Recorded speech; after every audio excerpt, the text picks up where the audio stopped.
Manjeshwar railway ನಿಲ್ದಾಣದ ಸಂಪರ್ಕ ರಸ್ತೆ ನಿರ್ಲಕ್ಷ್ಯ. ತಿಂಗಳಾದರೂ ತೆರವಾಗದ ಬೃಹತ್ ಮರ. ಪೊದೆಗಳಿಂದ ಕೂಡಿದ ದಾರಿಯಲ್ಲಿ ಸಂಚಾರಕ್ಕೆ ತೊಂದರೆ.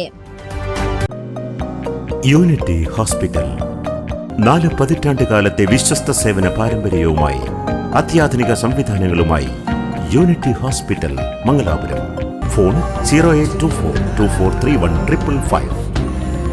Unity Hospital. Expect life.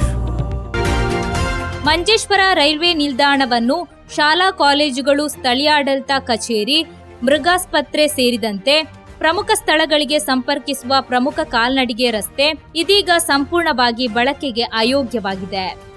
ರಸ್ತೆಗೆ ಅಡ್ಡಲಾಗಿ ಬಿದ್ದಿರುವ ಬೃಹತ್ ಮರವನ್ನು ತೆರವುಗೊಳಿಸಲು ತಿಂಗಳು ಕಳೆದರೂ ಸಂಬಂಧಪಟ್ಟ ಇಲಾಖೆಗಳು ಯಾವುದೇ ಕ್ರಮ ಕೈಗೊಂಡಿಲ್ಲ ಎಂದು ಸ್ಥಳೀಯರು ಆಕ್ರೋಶ ವ್ಯಕ್ತಪಡಿಸಿದ್ದಾರೆ.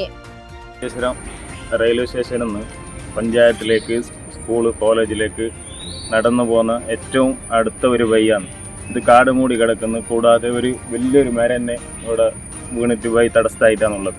ഇത് വലിയ നടന്നു പോകുന്ന ആൾക്കാർക്ക് വലിയ ബുദ്ധിമുട്ടുണ്ടാക്കുന്നു. ഇത് എത്രയും പെട്ടെന്ന് മുറിച്ച് മാറ്റി ഇതൊരു നടന്നു പോകാനുള്ള ഒരു വഴിയാക്കി ഇത് ഒരുക്കി കൊടുക്കണമെന്ന് ബന്ധപ്പെട്ട അധികാരികളോട് ആവശ്യപ്പെടുന്നു. ವಿದ್ಯಾರ್ಥಿಗಳು, ಸರ್ಕಾರಿ ಕಚೇರಿ ಸಿಬ್ಬಂದಿಗಳು ಹಾಗೂ ರೈಲ್ವೆ ಪ್ರಯಾಣಿಕರು ಸೇರಿದಂತೆ ನೂರಾರು ಮಂದಿ ಪ್ರತಿದಿನ ಬಳಸುವ ಈ ಕಿರುದಾರಿ ಬಿದ್ದಿರುವ ಮರದಿಂದಾಗಿ ಸಂಚಾರಕ್ಕೆ ತೀವ್ರ ತೊಂದರೆಯಾಗುತ್ತಿದೆ. ಇದರೊಂದಿಗೆ ರಸ್ತೆಯ 2 ಬದಿಗಳಲ್ಲಿ ದಟ್ಟವಾಗಿ ಬೆಳೆದಿರುವ ಕಾಡು ಪೊದೆಗಳಿಂದಾಗಿ ದಾರಿಯೇ ಕಾಣದಂತಾಗಿದೆ. ಪೊದೆಗಳ ನಡುವೆ ವಿಷಜಂತುಗಳು ಕಾಣಿಸಿಕೊಳ್ಳುತ್ತಿವೆ ಎಂದು ಸ್ಥಳೀಯರು ತಿಳಿಸಿದ್ದಾರೆ. ದಟ್ಟವಾದ ಪೊದೆಗಳಿಂದಾಗಿ ಹಗಲು ಹೊತ್ತಿನಲ್ಲಿಯೂ ಈ ದಾರಿಯಲ್ಲಿ ಸಂಚರಿಸಲು ಜನರು ಭಯಪಡುವ ಪರಿಸ್ಥಿತಿ ನಿರ್ಮಾಣವಾಗಿದೆ. ಮರ ಬಿದ್ದು ತಿಂಗಳುಗಳಾದರೂ ಸ್ಥಳೀಯಾಡಳಿತ ಅಥವಾ ಸಂಬಂಧಪಟ್ಟ ಅಧಿಕಾರಿಗಳು ಸ್ಥಳ ಪರಿಶೀಲನೆ ನಡೆಸದೆ ನಿರ್ಲಕ್ಷ್ಯ ತೋರಿದ್ದಾರೆ ಎಂದು ಸಾರ್ವಜನಿಕರು ಆರೋಪಿಸಿದ್ದಾರೆ.